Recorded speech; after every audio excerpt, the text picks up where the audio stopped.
என் அன்பான சாய் பக்தர்கள் அனைவருக்கும் வணக்கம். மீண்டும் உங்களை சந்திப்பதில் மிகுந்த மகிழ்ச்சி அடைகிறேன். அப்பாவோட ஆசீர்வாதத்தோடு நான் சென்னையில் இருக்கிற நம்ம பிரார்த்தனை மையத்துக்கு தான் வந்திருக்கிறேன்.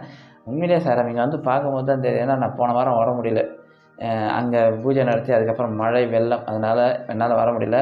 இங்கே வந்து பார்த்தா தான் தெரியுது எப்படி பூஜை நடத்தினாங்கன்னே தெரியல. அவ்வளவு தண்ணியோடு இருந்த நம்ம பிரார்த்தனை மையம் அப்படி தண்ணி போய் பளிச்சுன்னு இருக்கிற மாதிரி இருக்குது. ரொம்ப சந்தோஷம். கீழே இங்கே இருக்கிற பாபா மட்டும் தான் இப்போ மேலே இருக்கிறார். அவர் நினையக்கூடாதுன்னு எடுத்து மேலே வச்சுருக்கிறாங்க. மற்றபடி அந்த பூஜையை அவ்வளோ சிறப்பாக நடத்தியிருக்கிறாங்க. அப்பாவுக்கு கொடான கோடி நன்றிகள். தன்னுடைய பூஜையை சிறப்பாக அவரே நடத்திக்கினான்னு தான் நான் சொல்லுவேன். ஏன்னா அன்றைக்கி வியாழக்கிழமை நடக்காதுன்னே நான் சொன்னேன், ஆனால் நடத்தி காமிச்சார். உண்மையிலே பெரிய சந்தோஷம்.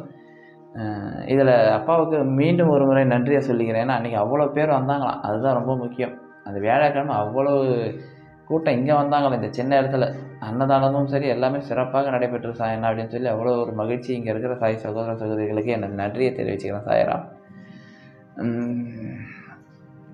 உங்களுடைய பிரார்த்தனைகளை கீழே வர என்னோடய வாட்ஸ்அப் நம்பரில் அனுப்பி வைங்க. உங்களுக்காக நான் தொடர்ந்து பிரார்த்தனை பண்ணுவோம்.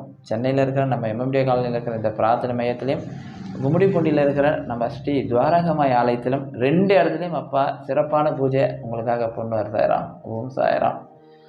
இன்றைக்கி ரொம்ப முக்கியமான விஷயத்தை தான் நம்ம பார்க்க போகிறோம். ஒரு சாய் சகோதரி எனக்கு ஃபோன் பண்ணாங்க. சாயண்ணா, பாபா எந்த உருவத்தில் நம்ம வீட்டுக்கு வருவார், பாபா எப்படி வருவார், நம்ம வீட்டுக்கு வருவார், இதை நான் எப்படி அறிஞ்சு கொள்வது, நான் எப்படி தெரிஞ்சுக்கிறது, பாபா எந்த உருவத்தில் வருவார், எப்படி வருவார், எந்த நேரத்தில் வருவார், இது எனக்கு புரியவே மாட்டேன். நானும் பாபாவை கும்பிட்றேன், எப்படி சாயண்ணா வருவார், நம்ம வீட்டுக்கெலாம் வருவாரா பாபா அப்படின்னு ஒரு சந்தேகம் இருந்தது. சந்தேகமே வேணாம் சாராம், பாபா இங்கே உட்காந்துருக்கிறார். நீங்கள் வெளியேந்து வரணும்னு நினைக்கிறீங்க, உங்கள் வீட்டில் தான் இருக்கிறாருன்னு நினைங்க. பாபா வீட்டுக்குள்ளே தான் இருக்கிறார். வெளியேந்து வந்தால் தானே பிரச்சனை. பாபா வீட்டுக்குள்ளே, இப்போ நான் பாபா முன்னாடி உட்காந்து பேசுறது தான் நான் எப்பவுமே நினைக்கிறது. பாபா நமக்கு பின்னாடி உட்காந்துக்கிறேன், நான் முன்னாடி உட்காந்து பேசின்னு இருக்கிறேன். பாபா இங்கே இருக்கிறார், அந்த நினைப்போடு இருங்க அப்படின்னு தான் நான் அவங்ககிட்ட சொன்னேன். இருந்தாலும் அந்த சகோதரி சின்ன சொந்த, பாபா அது மாதிரி நம்ம வீடு தேடி வருவாரா, நான் அதை உணர முடியுமா, எப்படி வருவார், எந்த உருவத்தில் வருவார்னு திரும்பவும் அந்த கேள்வி கேட்டாங்க. உண்மையிலே சாராம், பாபா நம்ம வீட்டில் வருவார், எந்த உருவத்தில் வருவார் என்பதை, எப்படி வருவார் என்பதையும் சாய் சச்சரிதம் அத்தியாயத்திலையும் சொல்லியிருக்கிறாங்க. நான் இந்த அத்தியாயத்தை லைவில் படித்தேன். ஆனால் லைவ் நிறைய பேர் பார்க்க முடியாது, பார்ப்பாங்க எப்படின்னா ஃபுல்லாக நான் 1 மணி நேரம் படிப்பேன். நெட்டு யாருக்கிட்டையும் அவ்வளோலாம் இருக்காது. சும்மா ஒரு 10 நிமிஷம் இல்லை 5 நிமிஷம் பார்ப்பாங்க, அதுக்கப்புறம் போயிடுவாங்க. சில பேர் இந்த தலைப்பை பார்த்துருக்க மாட்டாங்க. அத்தியாயத்தில் தெளிவாக பாபா சொல்லியிருப்பார். அத்தியாயம் 40, பக்கம் 384, திருமதி தேவின் உத்தியாபவன் விழா. இதை தான் தலைப்பு. இந்த சச்சரிதம் தான், இதை படிச்சுக்குங்க நான் சொன்னதை. ஆனால் நான் இதை படிக்க போகிறதில்ல, என்ன விஷயத்தன்றது தெளிவாக நான் விளக்குறேன் உங்களுக்கு.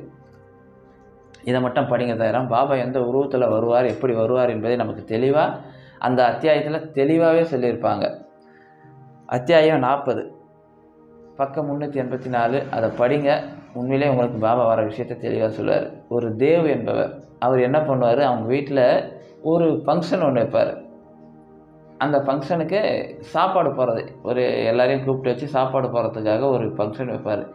இந்த விழாவில் பாபாவை வந்து எனக்கு சாப்பிட்ணும், ஏன்னா பாபாவோட அவர் பக்தர், பாபாவை வந்து சாப்பிட்ணும், ரொம்ப சந்தோஷப்படுவேன்னு நினச்சி ஒரு கடிதம் எழுதுகிறாரு பாபாவுக்கு.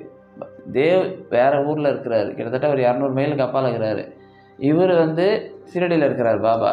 இருந்தாலும் கடிதம் எழுதி பார்க்கலாம் பாபாவுக்கு. ஆனால் அவருக்கு தேவ் கடிதம் எழுதும் போதே மனசுக்குள்ள ஒரு சந்தேகம். ஏன்னா பாபா ஸ்ரீடியை விட்டு வெளியே எங்கேயும் போக மாட்டார், அவர் நம்ம ஃபங்க்ஷனுக்கு வருவாரா, இருந்தாலும் நம்ம முயற்சி பண்ணலாம்னு சொல்லி ஒரு கடிதம் எழுதுகிறார். பாபா எங்கள் வீட்டில் இந்த ப்ரோக்ராம் வச்சுருக்கிறோம், நீங்கள் வந்து கலந்து சாப்பிட்டா எனக்கு ரொம்ப சந்தோஷம்னு சொல்லி கடிதம் எழுதுகிறார். அது ஸ்ரீடிக்கு போய் சேருது. ஸ்ரீடிக்கு சேர்ந்தோடனே பாபா முன்னாடி ஒருத்தர் படித்து காட்டுறாரு. பாபா, இந்த மாதிரி தேவ் ஒரு வீட்டில் ஒரு ஃபங்க்ஷன் வச்சுருக்கிறாராம், சாப்பாடு போடுற மாதிரி, நாம் எல்லாரும் உங்களை வர சொல்லியிருக்கிறாருன்னு சிரிச்சினே இல்லை.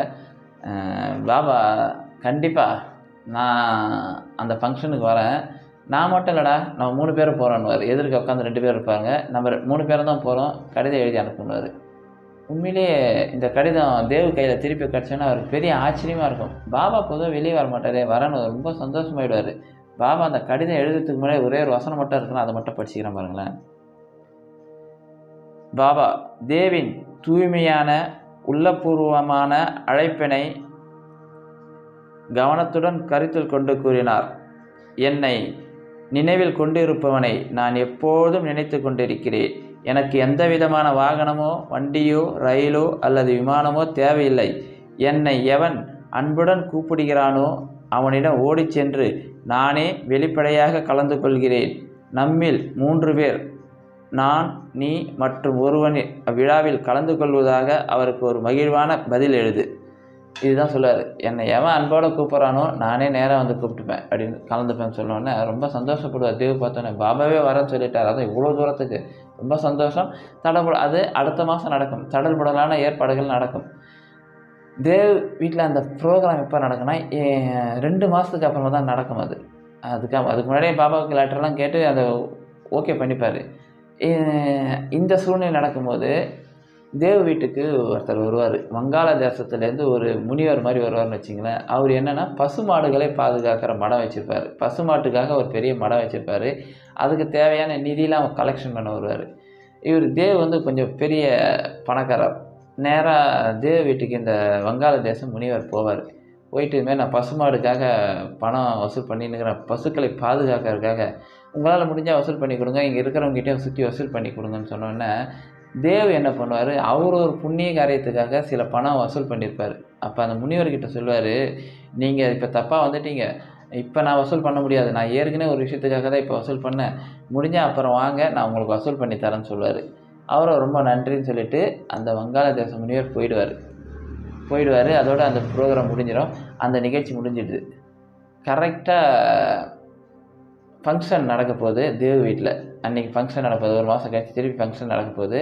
ஃபங்க்ஷன் நடக்கிறதுக்கு காலையில் கதவு ஒருத்தர் தட்டுவார். தேவ் வீட்டுக்கு கதவை தட்டிட்டு கதவு திறந்து பார்த்தோன்னே இந்த பசுமாட்டுக்காக பணம் கேட்க வந்தார்ல அவர் நிற்பார். இவருக்கு தூக்கி வாரி போடும். என்னடா நம்ம காலையில் இன்றைக்கி மதியானம் ஃபங்க்ஷன் வைக்க போகிறோம், இவர் வேறு நிற்கிறாரு, இப்போ போய் நம்ம பணம் எங்கெல்லாம் வசூல் பண்ணுறது? இவர் மனசுக்குள்ளே நினைப்பார், இவருக்கு எங்கடா பணம் வசூல் பண்ணி தர முடியும்? ஏன்னா ஃபங்க்ஷன் நேரம் ஆகிடுச்சு, இந்த நேரத்தில் நம்ம எங்கடா இவருக்கு பணம்லாம் வசூல் பண்ண முடியாதுன்னு மனசில் நினைக்கும் போதே அந்த முனிவர் சொல்வார், பணத்துக்காக நான் வரல, உங்கள் வீட்டில் ஒரு ஃபங்க்ஷன் நடக்குது, அந்த ஃபங்க்ஷனில் கலந்துக்கணும் தான் வந்திருக்கிறேன்னா ரொம்ப சந்தோஷம், வாங்க நான் கலந்துக்குங்க, ரொம்ப ரொம்ப சந்தோஷம், வாங்க உட்காருங்கன்னொன்னே இப்போ ஒன்றும் அவசரம் இல்லை, நான் மட்டும் இல்லை, என் கூட இன்னும் 2 பேர் கலந்துக்கிறாங்க, ஏன்னா எங்கே இருக்கிறாங்க சொல்லுங்கள், நான் கூப்பிட்டு வரேன்னு சொல்லுவார் தேவ். அந்த சிரமமே வேணாம், எப்போ உங்களுக்கு ஃபங்க்ஷன் ஆரம்பிக்கிறீங்க? மதியானம் தானே? நாங்கள் மதியானம் 3 பேரை அந்த நீ வைக்கிற அந்த சாப்பாடு விருந்தில் சாப்பிட்டுட்டு நாங்கள் திருப்தியாக போகிறோன்னு சொல்லிவிட்டு அவர் போயிடுவார் முனிவர்.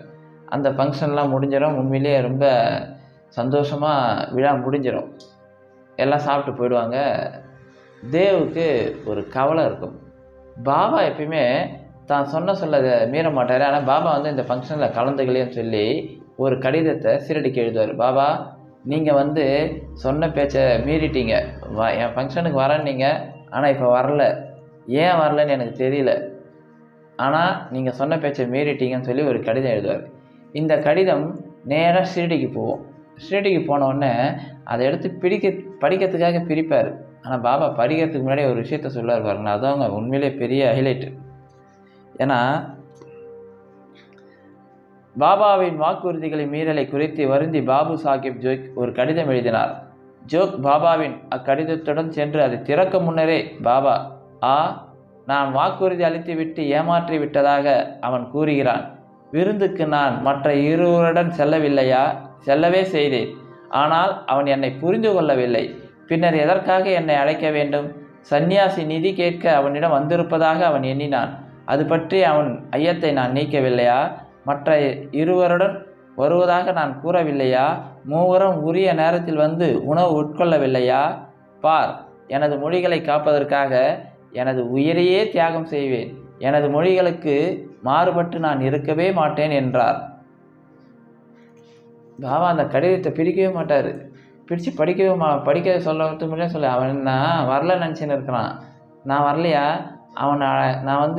நான் நிற்கும் போது நான் ஏதோ பணத்துக்காக வந்துட்டேன் நினச்சிருக்கிறேன். நான் பணத்துக்காக வரலன்னு சொல்கிறது அவன் புரிஞ்சிக்கலையா அப்படின்னு அங்கே நடந்த நிகழ்ச்சியெல்லாம் சொல்லி லெட்ரு படிக்கிறவர்கிட்ட அவனுக்கு ஒரு லெட்ரு போடு, அங்கே நடந்த நான் சொன்னதை அப்படியே எழுதி போடுனார். இந்த கடிதம் ஜோ கிட்ட போனோன்னே அதை பிரித்து பார்த்தோன்னே பெரிய தவறு பண்ணிட்டேன் பாபா, உங்களை நான் சந்தேகப்பட்டுட்டேனே, என்னை மன்னிச்சிடுங்க. அப்போ நீங்கள் வந்தது அந்த முனிவர் உருவத்தில் வந்தது நீங்கள் தானான்னு சொல்லி அவ்வளோ ஒரு ஆனந்தப்படுவார் பாபா. அந்த தேவ் உண்மையிலே சாராம் பாபா இப்படித்தான் வருவார். இதுதான் உண்மையும் கூட.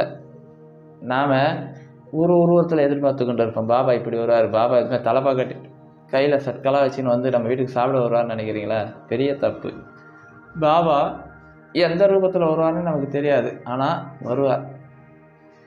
ஒரு சின்ன உதாரணம், ஒரு விஷயமாக நம்ம வெளியே போகிறோம், நமக்கு ஒரு பிரச்சனை ஆயிடுச்சுன்னா, ஒரு சின்ன பிரச்சனை அப்படின்னா அந்த நேரத்தில் வந்து நமக்கு யாராவது ஒருத்தர் நம்ம அப்போ நினைப்போம், பாபா என்னை நீ தான் காப்பாற்றணும்னு. வந்து அந்த நேரத்தில் யாராவது வந்து காப்பாற்றுறாங்களே அவங்க தான் சாய்பாபா. அந்த உருவத்தில் தான் பாபா வருவார். இதை நாம் புரிந்து கொள்ள வேண்டும். அதுதான் நம்ம இதை புரிஞ்சுக்கணும். இதுதான் அந்த அத்தியாயத்தெல்லாம் படிக்க சொல்கிறது. இந்த அத்தியாயத்தை படித்து பாருங்கள். பாபா எவ்வளவு தான் மொழிகளை காப்பாற்ற என் உயிரையே கொடுப்பேன்னுவார். அதுதான் உண்மையும் கூட. தன்னுடைய பக்தர்களுடைய பிரச்சனைகளுக்காக என்னுடைய உயிரே, அதான் உங்கள் வீட்டுக்கு வரத்துக்கு ஃப்ளைட்டு, ஏரோப்ளைனு, ட்ரெயின், வாகன வசதியெல்லாம் எனக்கு தேவையில்லை, நான் சொன்னால் வந்து சேருவேன். எவ்வளோ தெளிவாக அழகாக சொல்லி வச்சுருக்கிறார் சத்குரு. எனவே நம்ம வீட்டுக்கு பாபா எப்படி வருவார்னா, நீங்கள் அன்பாக கூப்பிட்டா ஓடி வருவார். அன்பாக மனம் திறந்து நம்பிக்கையோடு பாபா என் வீட்டுக்கு வந்து உட்காருங்கன்னு கூப்பிட்டிங்கன்னா அவர் ஓடோடி வருவார். அவருக்காக நீங்கள் விசேஷமாக படையல் போடணும், அது போடணும், எந்த விஷயமே இல்லை. என் பக்தன் அன்போடு கூப்பிட்டா நான் ஓடோடி வந்து அவன் வீட்டை பாதுகாத்து நிற்பேன்வார். எனவே நாம் எல்லோரும் அப்பாவை அன்போடு வீட்டுக்கு அழைத்து அவரை இங்கே அமர வச்சு அவருக்கு செய்ய வேண்டியதை செஞ்சினா உங்கள் வாழ்க்கையும் நல்லாயிருக்கும், உங்களுடைய பிரச்சனைகளும் தீரும். ஏன்னா வீட்டில் அப்பா வந்து உட்காந்துட்டாவே சகல செல்வங்களும் வந்து சேரும். நம்ம மனசில் இருக்கிற கெட்ட எண்ணங்கள் போகும், தூய எண்ணங்கள் வரும். இதுதான் அப்பா நமக்கு சொல்லிக் கொடுத்த மிகப்பெரிய வரம். தயவு செஞ்சு அப்பாவை எல்லோரும் அழையுங்க. உங்கள் வீட்டில் உட்கார வச்சு அப்பாவுக்கு ஆரத்தி காட்டுங்க. அப்பா நீங்கள் கூப்பிட்ட குரலுக்கு ஓடோடி வரக்கூடிய சக்தி மிகுந்த சத்குரு அவர். அவரை விட்டுடாதீங்க. அப்பாவோட ஆசீர்வாதம் நம்ம எல்லாருக்கும் கிடைக்கணும் சாயலாம். இந்த விஷயம் பாபா எப்படி வீட்டுக்கு வருவார் என்பதை நீங்கள் தெளிவாக புரிஞ்சிருப்பீங்கிற நம்பிக்கையோடு நான் விடைபெறுகிறேன். அப்பாவுக்கு கோடான கோடி நன்றிகள். பாபாவுக்கு நம்ம பிரார்த்தனை மையத்திலும் சரி, நம்ம ஸ்ரீ துவாரகமாய ஆலயத்திலும் சரி, ஏதாவது அன்னதானம் செய்யணும்னு நினச்சிங்கன்னா நான் ஏற்கனவே ஜிபே நம்பர் கொடுத்துருப்பேன். அதில் உங்களால் முடிஞ்ச உதவிகளை செய்ய வேண்டும். ஓம் சாய்ராம்.